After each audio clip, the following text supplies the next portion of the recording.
तुम जो कुछ भी कर रहे हो वो सत्य को समर्पित है या असत्य को, धर्म के लिए कर रहे हो या अधर्म के लिए, उसी से तय हो जाता है कि तुम बुद्धिमान हो या नहीं। धर्म के लिए किया गया हर कर्म बुद्धिमानी का कर्म है, विवेकपूर्ण किया गया कर्म है। सिर्फ वही व्यक्ति बुद्धिमान है, वही विवेकी है, और अधर्म के लिए किया गया सारा कर्म पाप बुद्धि का द्योतक है। अब 45वें श्लोक में अर्जुन कह रहे हैं कि अहो बत महत पापम कर्तुम वे वसीता वयम यद्राज्य सुख लोभेन हंतुम स्वजन मुद्दतः। वो कह रहा है कि हाँ, शोक, हम लोग बुद्धिमान होकर भी महान पाप करने को तैयार हो गए हैं, जो राज्य और सुख के लोभ से स्वजनों को मारने के लिए उद्धत हो गए हैं। अर्जुन कह रहे हैं हम लोग बुद्धिमान होकर भी महान पाप करने को तैयार हो गए हैं। देखो, अरे भाई अब तो छोड़ दो कृष्ण को। तुम हर बात में हम लोग करते हो, और कृष्ण कौन सा महान पाप कर रहे हैं? और तुमसे भी अगर वो युद्ध करवाने का बोल रहे हैं तो वो कौन सा पाप करवा रहे हैं? लेकिन जब बुद्धि पर अहम हावी हो जाता है, विवेक पर जब अहम हावी हो जाता है, तो बुद्धि कुछ नहीं चलती, कुछ नहीं काम करती। बुद्धि भी फिर विवेक अहम के अनुसार ही कर्म करती है। और यहाँ अर्जुन अपने आप को बुद्धिमान बता रहा है कि हम लोग बुद्धिमान होकर भी, अरे भैया, बुद्धि का कोई महत्व नहीं अगर बुद्धि अहम के अनुसार चल रही है। और अभी तो अर्जुन की बुद्धि अहम के अनुसार ही चल रही है। अर्जुन को क्या लगता है कि बस वही बुद्धिमान है। तुम दो सेनाएं हो, एक दुर्योधन की तरफ से, एक तुम्हारी तरफ से, तो दोनों एक जैसे तो होंगे नहीं, इसीलिए युद्ध हो रहा है। एक धर्म के लिए लड़ रहा है तो एक अधर्म के लिए लड़ रहा होगा। तो चाहे तुम धर्म के लिए लड़ो चाहे अधर्म के लिए लड़ो, बुद्धि तो दोनों को चाहिए ना लड़ने के लिए। योजनाएं बनाओगे, चालें चलोगे, कैसे हराना है, कैसे परास्त करना है, क्या करना है, कब करना है, कैसे करना है, इन सब के लिए बुद्धि तो भिड़ानी पड़ेगी ना। तो तुम्हारा अहंकार तो इतना चढ़ के बोल रहा है, तुम कह रहे हो कि हम बुद्धिमान हैं, इसका मतलब तुम बता रहे हो कि दुर्योधन बुद्धिमान है ही नहीं। वाह भाई, तुम और साथ में कृष्ण को भी कह रहे हो कि हम बुद्धिमान होकर भी महान पाप कर रहे हैं। भाई, कृष्ण को नहीं चाहिए तुम्हारी बुद्धि। बुद्धि तभी तक उचित है जब तक विवेक के अनुसार काम कर रही है, अन्यथा बुद्धि जब विवेक पर हावी हो जाए तो वो अर्जुन जैसी है हरकतें करती है। फिर उसे धर्म में भी पाप नजर आने लगता है, सही काम भी उसे गलत लगने लगता है। अर्जुन कह रहा है कि हम बुद्धिमान होकर भी महान पाप करने को तैयार हो गए हैं, जो कि राज्य और सुख के लोभ से स्वजनों को मारने के लिए उद्धत हो गए हैं। वाह, ये कह रहे हैं राज्य और सुख के लोभ से। कौन? हम लोग। कैसी कैसी हरकतें कर रहा है तुम, देखो तुम ये देखो, मतलब बचने के लिए वो क्या क्या नहीं कर रहा है। हर तरीके के न जाने कहां कहां से उसके मन में बहाने आ रहे हैं, चालें आ रही हैं। ये सब क्यों चाहिए होता है? जब हमें सही मार्ग नहीं चुनना है, हमें गलत काम करना है, या हमें वो करना है जो नहीं करना चाहिए, तब ही हमें बहानों की आवश्यकता होती है, तब ही हमें तर्क देना पड़ता है, तभी हमें चालाकियां, चतुरता दिखानी पड़ती है। वरना सही काम तो सीधा और साफ दिखाई देता है कि क्या उचित है, क्या अनुचित है, क्या करना है, क्या नहीं करना है। तो सीधा अगर रास्ता है, साफ रास्ता है, तो वहां चलने में तुम्हें कोई समस्या नहीं होगी। लेकिन इतनी सारी जो समस्याएं हो रही हैं, ये हो ही इसलिए रही है क्योंकि सही मार्ग के अलावा तुम कुछ और चुनने का प्रयास कर रहे हो। तुम कह रहे हो राज्य और सुख के लोभ से स्वजनों को मारने के लिए उद्यत हो गए। भाई, राज्य और सुख तुम क्या दोगे कृष्ण को? तुम कृष्ण को क्या दे सकते हो? क्या है तुम्हारे पास? तुम्हें इतना भरोसा कैसे है कि तुम अगर युद्ध करोगे तो तुम ही जीतोगे? और उनको तुमसे कौन सा सुख चाहिए? तुम क्या सुख दोगे उन्हें? उनके पास सब कुछ है, राजा है वो, और कोई टकराएगा भी नहीं उनसे, शक्ति भी इतनी है। पर अर्जुन, ना तो तुम अभी बुद्धिमान हो और ना ही तुम महान हो, तुम्हारी बुद्धि हो गई है भ्रष्ट। क्यों? क्योंकि तुम कायर हो, तुम मोह से ग्रस्त हो, तुम आसक्त हुए बैठे हो। तुम कह रहे हो राज्य और सुख के लोभ से हम स्वजनों को मारने के लिए उद्धत है। भाई तुम राज्य और सुख के लोभ से तुम ही युद्ध करने आए थे मैदान में, इसीलिए तुम पीछे हट रहे हो। तुम्हें धर्म से कोई मतलब नहीं था, तुम्हें संसार के कल्याण से कोई मतलब नहीं था। तुम अगर मैदान में आए हो, तुमने अगर युद्ध क्षेत्र में कदम रखा है सुख की प्राप्ति के लिए, राज्य की प्राप्ति के लिए, लालच के लिए, अर्थात किसी कामना के वश चलकर। तुम अगर जीवन में कोई कर्म कर रहे हो, किसी कर्म में अपने आप को झोंक रहे हो, पर साथ में तुमने कुछ कामनाएं रख ली हैं, उससे कुछ उम्मीद रख लिए, तुम उसके परिणाम की चिंता कर रहे हो, तो याद रखना अर्जुन की तरह तुम भी पीछे हटोगे। जब सच्चाई से सामना करने की स्थिति आएगी, तब तुम्हारे पास बल नहीं होगा, बुद्धि नहीं होगी, साहस नहीं होगा, विवेक नहीं होगा, तुम कुछ नहीं कर पाओगे। क्यों? क्योंकि तुम सत्य के लिए नहीं लड़ रहे थे। सत्य का सूरमा तो सर कटवा देता है? कबीर साहब ने इतना गाया। तो अर्जुन तुम ही आए थे सुख के लिए, ये सोच कर के युद्ध करेंगे, जीत जाएंगे, सुख से रहेंगे, धन दौलत होगी, ऐशो आराम होगा, राज्य होगा, हमारा शासन चलेगा, हम जो कहेंगे वो होगा। इन सब की उम्मीद में आए थे तुम, तो ये सारी तुम्हारी कामनाएं थी। पर अब सामने जब शत्रु को देखा बड़ा भयानक, तो अहंकार तो फिर अपनी कायरता भी दिखाएगा, अपने सारे रंग दिखाएगा। इस श्लोक में क्या है याद रखो। पहला कि बुद्धिमान होकर भी महान पाप कर रहे हैं, माने तुम बुद्धिमान अपने आप को समझते हो, तो ध्यान रखना बुद्धिमान चोर भी होता है, डाकू भी होता है, लुटेरा भी होता है, व्यापारी भी होता है, राजनेता भी होता है।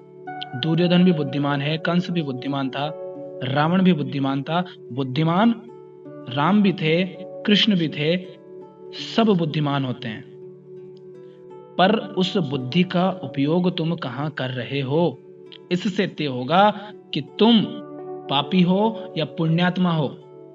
सिर्फ बुद्धिमान होने से पापी या पुण्यात्मा आप किसी को नहीं कह सकते। बुद्धि का सही उपयोग हो सके, इसके लिए विवेक भी चाहिए। विवेक माने उचित और अनुचित का भेद कर पाने की समझ, धर्म और अधर्म का भेद कर पाने की समझ। तो यहाँ पर अर्जुन धर्म और अधर्म का भेद कर पाने में असमर्थ है, उसके बावजूद भी क्या कह रहा है, हम लोग बुद्धिमान। भाई तुम कहां से बुद्धिमान हुए? अगर तुम बुद्धिमान होते तो तुम लड़ाई लड़ते, युद्ध लड़ते, यूं कायरों की तरह तुम्हारे हाथ नहीं कांपते, गला नहीं सूखता, तुम्हारी त्वचा नहीं जलती। पर तुम तो कांप रहे हो, तुमसे धनुष नहीं संभला जा रहा है, गांडीव रख दिया तुमने नीचे, और तुम कह रहे हो कि हम बुद्धिमान हैं। सामने अधर्मी है, अन्यायी है, शोषक है, जनता का शोषण करता है, उसके हाथ में तुम राज्य सौंप रहे हो और अपने आप को बुद्धिमान कह रहे हो। अगर तुम्हारी बुद्धि यही तय नहीं कर पाती कि क्या धर्म है, क्या अधर्म है, क्या उचित है, क्या अनुचित है, क्या करनी है, क्या नहीं, सुननी है या सुनानी है, किसकी सुननी है और किसकी नहीं सुननी है, अगर तुम्हारी बुद्धि इतना सा भी नहीं समझ पाती, तुम्हें इतना भी विवेक नहीं है, तो तुम कैसे बुद्धिमान हुए? तो क्यों अपने आप को बुद्धिमान कह रहे हो? और अगर यही तुम्हारी बुद्धिमानी है तो रखो अपनी बुद्धिमानी अपने पास, पर कृष्ण को उसमें शामिल क्यों कर रहे हो भाई? तो बुद्धिमान तुम हो नहीं। इस दुनिया में तुम्हें दिखते होंगे बड़े बड़े लोग, समझदार अपने आप को कहते हैं, बुद्धिमान, जिनको तुम इंटेलिजेंट बोलते हो। He is most intelligent man of the world who build a company of 500 crore. कैसे बनाई उसने कंपनी 500 करोड़ की? मुर्गियों को मार मार के। और तुम उसे क्या कह रहे हो? बुद्धिमान, इंटेलिजेंट। मूर्ख है। ये कंपनी बनाने वाला भी मूर्ख है, वो तो पापी है, तुम भी मूर्ख हो। तो हर किसी को बुद्धिमान नहीं कह देना है। तुम जो कुछ भी कर रहे हो वो सत्य को समर्पित है या असत्य को, धर्म के लिए कर रहे हो या अधर्म के लिए, उसी से तय हो जाता है कि तुम बुद्धिमान हो या नहीं। धर्म के लिए किया गया हर कर्म बुद्धिमानी का कर्म है, विवेकपूर्ण किया गया कर्म है। सिर्फ वही व्यक्ति बुद्धिमान है, वही विवेकी है, और अधर्म के लिए किया गया सारा कर्म पाप बुद्धि का द्योतक है। अपने स्वार्थों के लिए, अपने हितों के लिए, अपने सुख के लिए, भोग के लिए, लालच के लिए, अपनी ईर्ष्या को संतुष्ट करने के लिए, माने अपने ही अहम के चलाए अगर तुम कर्म कर रहे हो तो तुम बुद्धिमान नहीं हो, तुम अधार्मिक हो। तो यहां पर अर्जुन जो कह रहा है कि हम लोग बुद्धिमान होकर भी महापाप करने को तैयार हो गए हैं, तो पहली बात, बुद्धिमान तुम हो नहीं अर्जुन। अपने आप को बुद्धिमान कहना बंद करो। और अर्जुन कौन है? तुम, जो तुम सुन रहे हो, तुम बुद्धिमान कहते हो अपने आप को, और तुम वो कर रहे हो जो कृष्ण ने नहीं कहा। तुम वो कर सकते हो जो ऊंचे से ऊंचा है, जो किया जाना चाहिए, पर तुम बहाने बना रहे हो। सामने तो अपने है ना, मेरा दोस्त, मेरा भाई, अरे मेरी मजबूरी है, मुझे तो ये नहीं चाहिए, वो नहीं चाहिए। तो ऐसा ही है। तो अर्जुन, पहले तो तुम बुद्धिमान नहीं हो, दूसरा तुम महान पाप नहीं कर रहे हो अगर कृष्ण की सुन रहे हो, पर तुम कह रहे हो तो तुम कर ही रहे हो कृष्ण की ना सुनकर। तुम पाप कर रहे हो क्योंकि तुम कृष्ण की नहीं सुन रहे हो। दूसरा, राज्य और सुख के लोभ से स्वजनों को मारने के लिए उद्यत हो गए हो। ये राज्य और सुख तुम्हें चाहिए था, इसलिए तुम्हें ऐसा लग रहा है अर्जुन, कृष्ण को नहीं चाहिए था। और जिन्हें तुम कह रहे हो स्वजन, जिन्हें तुम अपना कह रहे हो, अर्जुन तेरे में थोड़ी सी भी बुद्धि होती ना तो तू इन्हें अपना नहीं कहता। जिन्होंने तुझे घर से बेदखल कर दिया, सब छीन लिया तेरा, और अब रहने को सुई की नोक बराबर भी जमीन देने को तैयार नहीं है, और तू इन्हें अपना कहता है।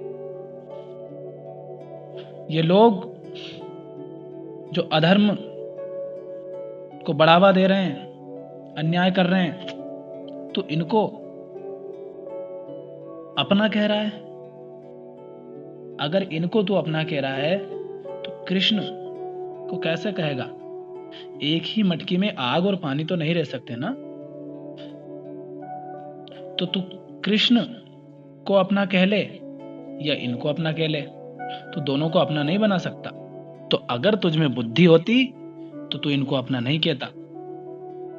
और फिर अब अगले श्लोक में अर्जुन क्या कह रहे हैं? अर्जुन कह रहे हैं कि यदि मुझ शस्त्र रहित एवं सामना न करने वाले को शस्त्र हाथ में लिए हुए धृतराष्ट्र के पुत्र रण में मार डालें तो वह मरना भी मेरे लिए अधिक कल्याणकारक होगा। क्या कह रहे हैं? कि देखो, अगर मैं युद्ध नहीं करूंगा तो या तो वो भी समझ जाएंगे कि इसे युद्ध नहीं करना है, तो लड़ाई झगड़ा होगा नहीं, वो भी बच जाएंगे, हम भी बच जाएंगे। और अगर ऐसा ना हुआ तो मैं अपने हथियार रखता हूं नीचे, धनुष बाण, और अगर ये मुझे मार भी देंगे तो वो मरना भी मेरे लिए शुभ है। किससे? कि मैं अपने ही कुल का नाश करके पाप का भागी बनूं, इससे तो अच्छा है कि मैं उनके हाथों मर जाऊं। समझ रहे हो ये बात? पाप लगेगा तो ऐसा होगा तो वैसा होगा, ये आ रही हैं उन्हीं कथाओं से, पुराणों से, जो हमें कथावाचक सुनाते रहते हैं। वही सब पढ़े होंगे अर्जुन ने भी, इसलिए सोच रहा है कि अच्छा, अपनों को मारा तो पाप लगेगा। अपनों के खिलाफ नहीं जाना भैया, अपने गुरु हैं वो, अपने भाई हैं, अपने दादा परदादा नाती पोती ना जाने क्या क्या सारे रिश्तेदार है ना, सगे संबंधी सब हैं, इनके खिलाफ नहीं जाना है। ऐसा किसने कहा है? पुराणों में, कथाओं में। पर अर्जुन ये नहीं देख रहा है कि अपने अगर अधार्मिक है तो उनके खिलाफ तो जाना होता है, क्योंकि हमें धर्म और अधर्म में से धर्म को चुनना है। पर अर्जुन वो सब, उन सब पर ध्यान क्यों देगा? उसे तो युद्ध नहीं करना है, और युद्ध नहीं करने के लिए जो जो बहाने चाहिएंगे वो सब वो लेगा, बनाएगा। तो अहंकार को देखिए, यही होता है ना। तुम क्या करते हो? तुम्हारे ऊपर अगर तुम्हारा शोषण हो रहा है, तुम्हारे साथ अन्याय हो रहा है, तुम पर क्रूरता हो रही है, पर सामने वाला अगर तुम्हारा अपना है, पिता है, माता है, भाई है, पति है, पत्नी है, कोई भी है पर तुम्हारा अपना है, बेटा है, बेटी है, जो भी है, वो तुम्हारे साथ गलत कर रहा है, पाप कर्म कर रहा है, अधार्मिक कर्म कर रहा है, अन्याय कर रहा है, शोषण कर रहा है, तो तुम वो सहते रहते हो। खासकर स्त्रियां शोषण अपना करवाती रहती हैं। तो क्यों करवाते रहते हो? सामने वाला अपना है ना, मेरा है, उसके खिलाफ कैसे चले जाऊं? कैसे कह दूं कि ये कोई और है? ऐसे ही अर्जुन कर रहा है। मर जाऊं भले ही, वो मुझे मार दें, पर मैं उनको नहीं मार सकता ना। अर्जुन नहीं देख रहा है कि ये सामने जो है ये मेरे अपने नहीं है। क्यों? क्योंकि जो मेरे अपने थे उनकी चेतना का स्तर ये नहीं था। पर हम देह भाव में जीने वाले इंसान हैं, शरीर को देखते हैं कि सामने जो शरीर है यही तो है ना जिससे मेरा संबंध है। हम चेतना को तो कभी महत्व देते नहीं। महत्व दिया जाना चाहिए मनुष्य की चेतना को। चेतना से ही यह निर्धारित होता है कि किसका सम्मान हो, किसका नहीं हो, किसको अपना कहें, किसको पराया। पर हम तो शरीर को महत्व देते हैं। अब शरीर तो वही रहेगा, पर वो कर्म कैसे कर रहा है उसको हम भुगत रहे हैं। अब अगर अर्जुन कथाओं पुराणों से आगे जाकर थोड़ा उपनिषद तक पहुंचता तो पता चलता कि मनुष्य की चेतना के आधार पर ही वो अपना पराया है, मनुष्य की चेतना के आधार पर ही वो धार्मिक और अधार्मिक है। जो चेतना सत्यमुखी है, जो मन सत्य की ओर बढ़ रहा है, सिर्फ वही सम्माननीय है, वही अपना कहने लायक है, वही पूजनीय है। पर यहाँ तुम एरे गेरे नत्थु गेरे को अपना बना लेते हो, भुगतते रहते हो, धर्म और अधर्म को भूला ही देते हो। तो जब ऐसा हो कि तुम्हारा शोषण हो रहा है, तुम्हारे साथ अत्याचार हो रहा है, तो ये नहीं देखना है कि सामने वाला अपना है या पराया, ये देखना है कि वो जो कर रहा है क्या वो उचित है या अनुचित।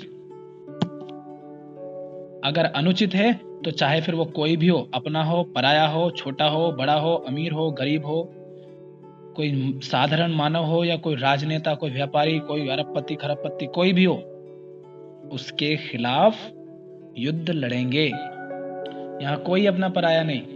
किसको यहाँ बनाए बैठे हो अपना? जिसको अपना बनाना चाहिए तुम उससे दूर बैठे हो, इसीलिए तो तुम्हारी बुद्धि ये इस तरह की हरकतें कर रही है। तुम्हारी बुद्धि भ्रष्ट हो गई है अर्जुन, क्योंकि तुमने इतनों को अपना बना रखा है और कृष्ण तुम्हारे सामने है, तुम उन्हीं से मुंह चुरा रहे हो। जिसको अपना कहना चाहिए, जिसको सबसे ऊपर रखना चाहिए, सबसे पहले जिसकी बात सुननी चाहिए, तुम उसकी बात ही नहीं सुन रहे हो बल्कि उन्हें ही सुनाए जा रहे हो। तो ध्यान रहे ये बात कि अहंकार तो मिटने को भी तैयार हो जाता है, मरने को तैयार हो जाता है खुद को बचाए रखने के लिए। यहाँ अर्जुन भले ही कह रहा है मरने की बात, पर उसमें वो खुद को बचाए रख रहा है। खुद को माना अहम को, क्योंकि अहम क्या कर रहा? अहम वही कर रहा ना जो वो चाहता है। तो जो तुम चाहते हो वही तुम कर रहे हो, इसका अर्थ है तुम बचे रह गए। तो क्या बात है इस दो श्लोकों में? पहली कि बुद्धिमान सिर्फ वही है जिसके कर्म सत्य के लिए हैं, जिसके कर्म धर्म की खातिर हैं, जो कृष्ण के साथ हैं वो बुद्धिमान है, सिर्फ वही बुद्धिमान है। और दूसरा क्या सीखा तुमने?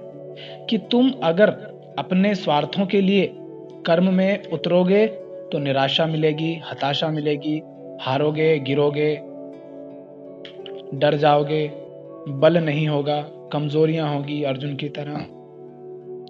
तो स्वार्थों को पूरा करने के लिए कर्म नहीं किए जाते। तीसरा, पाप कुछ नहीं होता अगर तुम जो कर रहे हो वो धर्म के लिए है। गलत और सही कुछ नहीं होता अगर तुम सत्य की खातिर कुछ कर रहे हो। युद्ध करना हिंसा नहीं है अगर वो धर्म की खातिर की जा रही है। महाभारत के युद्ध को भी अगर अर्जुन की तरफ से देखा जाए तो वो अहिंसा है क्योंकि वो धर्म की खातिर है, और दुर्योधन की तरफ से देखा जाए तो वो हिंसा है क्योंकि वो अपने स्वार्थों के लिए लड़ा जा रहा है, अपने आप के, अपने अहम को और बढ़ाने के लिए वो युद्ध किया जा रहा है दुर्योधन के तरफ से, इसलिए वो हिंसा कहलाएगी। और फिर अगला क्या सीखा? कि अपना हर किसी को नहीं कहना है, सिर्फ कृष्ण ही अपने हैं। कृष्ण माने धर्म, कृष्ण माने सत्य, कृष्ण माने शांति, कृष्ण माने मुक्ति, यही अपना है। इसी के लिए लड़ना है, इसी के लिए मरना है। जो कोई भी शांति के, अहिंसा के, धर्म के, सत्य के खिलाफ जा रहा है वो अपना नहीं है। तो ये बातें ध्यान रखें जीवन में।